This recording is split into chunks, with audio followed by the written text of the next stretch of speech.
Assalamualaikum warahmatullahi wabarakatuh. Alhamdulillahilladzi ja'ala abdul syuhur bi syahril muharram wa btada al muharrama min awwalil a'wam. Asyhadu an la ilaha illallah wahdahu la syarika lah wa asyhadu anna muhammadan abduhu wa rasuluh. Amma ba'du. Alhamdulillahirabbil alamin. Kita diberi kesempatan dan kekuatan sama Allah Subhanahu wa taala. Semoga dalam kesempatan ini kita bisa menjabarkan yang maslahat untuk diri kita semua. Di sini saya akan mencoba membahas tentang pekerjaan usaha. Kenapa kita usaha dan bekerja padahal rezeki sudah Allah tentukan semenjak awal kita sebelum dilahirkan. Apakah pekerjaan itu untuk mencari rezeki? Atau rezeki itu memang sudah tidak perlu dicari?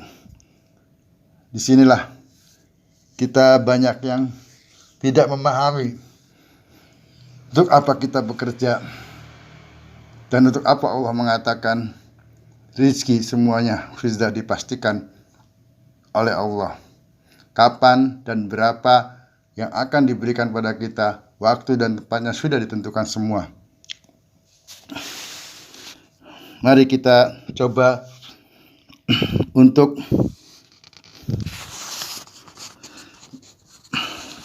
tahu lebih jauh tentang pekerjaan ini dan rezeki. Di surat As-Saba Allah berfirman dalam pertengahan ayat, Allah mengatakan, "I'malu ala Dawud syukra." I'malu, bekerjalah, ala Dawud, hai keluarga Dawud. Untuk apa? Syukra, untuk bersyukur.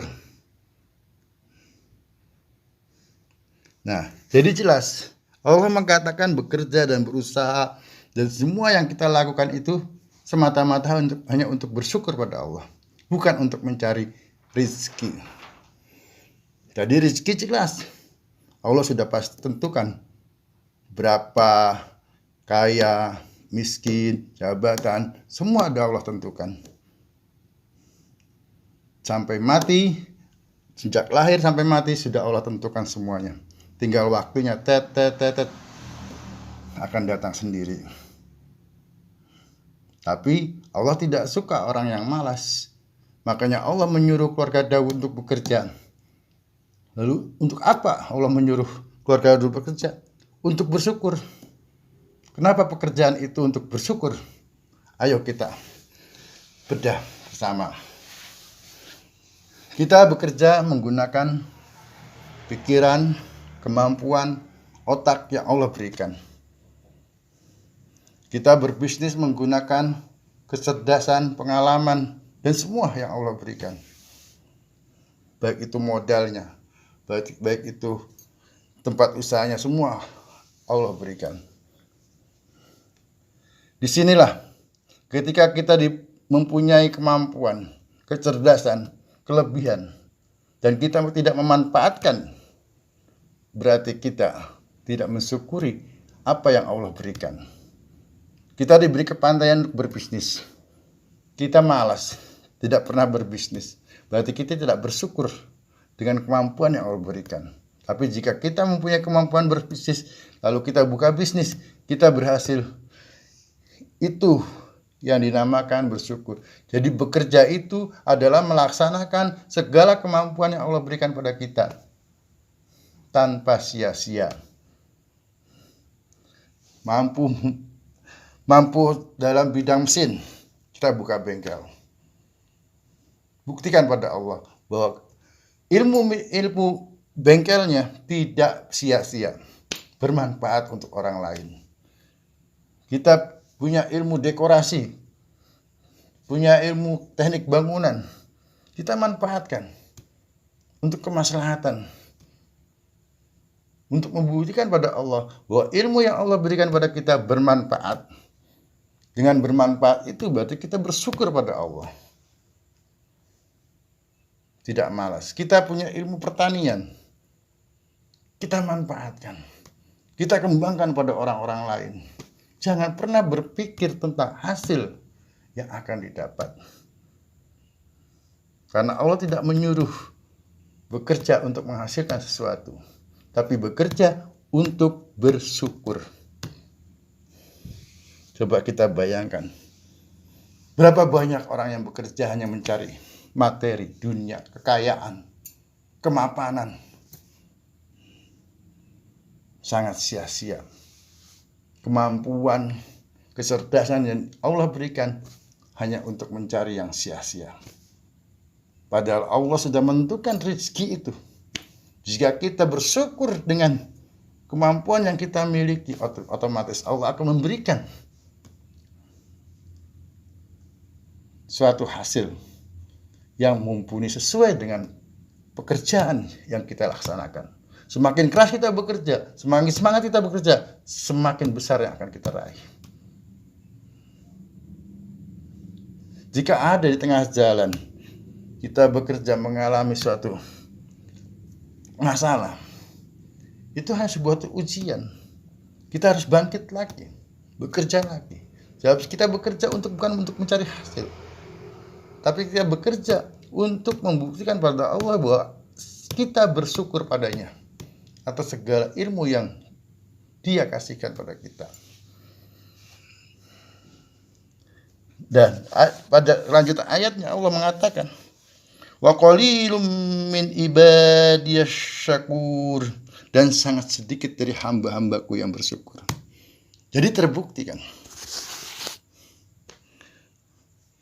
yang bekerja sekarang, yang berusaha sekarang, yang berbisnis, yang bertani, itu semua jarang yang bersyukur. Karena apa? Yang dicari, yang dikejar adalah hasil materinya, bukan mencari keridhaan Allahnya. Dengan kita bekerja dengan semaksimal mungkin, profesional, sungguh-sungguh, kita curahkan untuk mencari ridha Allah, bukan untuk mencari hasil. Karena hasil rezeki itu sudah Allah tentukan. Makanya sebesar apapun kau kerja keras, jika takdirmu dalam keadaan pas-pasan, tidak akan bisa kamu kaya. Nah, jadi jika usaha dan bekerja itu hanya mencari hasil, yang kita dapatkan hanyalah penyesalan, frustasi. Dan kita tidak akan, ketika kita jatuh, tidak akan bisa bangkit. Karena apa? Yang dikejar hasil. Bukan tujuan usaha itu sendiri yang ditentukan oleh Allah untuk bersyukur. Tapi kalau kita bekerja semuanya untuk bersyukur pada Allah, hasil apapun kita tidak akan pernah menyesali. Karena kita sudah mengerjakan sesuai dengan kemampuan yang kita miliki di hadapan Allah. Petani menanam padi, tengah jalan kena hama, diserang hama, gagal. Dia tidak akan menyesal, dia tetap bersyukur. Karena apa? Karena dia bekerja menanam padi bukan untuk hasilnya, tapi untuk bukti kepada Allah bahwa saya bisa bertani, dikasih ilmu pertanian sama Allah, saya laksanakan ya Allah, sesuai ilmu yang kau berikan. Nah, hasilnya seperti ini, hanya bisa memasrahkan segalanya, bertawakal padamu ya Allah. Dan limpahkanlah hamba kesabaran dalam menghadapi ini semua. Dan kuatkanlah hamba dalam menghadapi ujian ini semua. Dan setelah itu hamba serahkan padamu dengan rasa tawakal. Itulah yang namanya orang, manusia hidup di dunia ini. Memang jarang kita ketahui, jarang kita mengenalkan pada umat Islam tentang hal semacam ini. Yang kebanyakan orang bahas tentang halal, haram, pahala, dan lain sebagainya. Padahal pahala itu belum tentu kita dapatkan. Tapi yang dikatakan Allah, seandainya kita baik keluarga Daud, bekerjalah kamu untuk bersyukur. Berarti jelas Allah mengatakan, jika kita bekerja untuk bersyukur, pasti Allah memberikan ridho dan Allah akan selalu bersamanya dan membimbingnya. Kayak aku berkata semacam ini, bukan aku yang berkata, aku gak mampu apa-apa. Semua itu Allah. Dan aku lakukan ini karena aku ingin semua umat yang mendengarkan kata-kataku bisa mengerti dan akhirnya bisa membetulkan niat dalam bekerja dan berusaha. Semoga apa yang aku sampaikan ini bermanfaat dan kita dalam bekerja dan berusaha selalu dalam ridha Allah dan kita diberikan barokah dan keselamatan oleh Allah dan kita dilimpahkan kesabaran dan ketawakalan serta dikuatkan dalam menghadapi segala kehidupan di dunia ini. Amin. Wabillahi taufiq hidayah. Wassalamualaikum warahmatullahi wabarakatuh.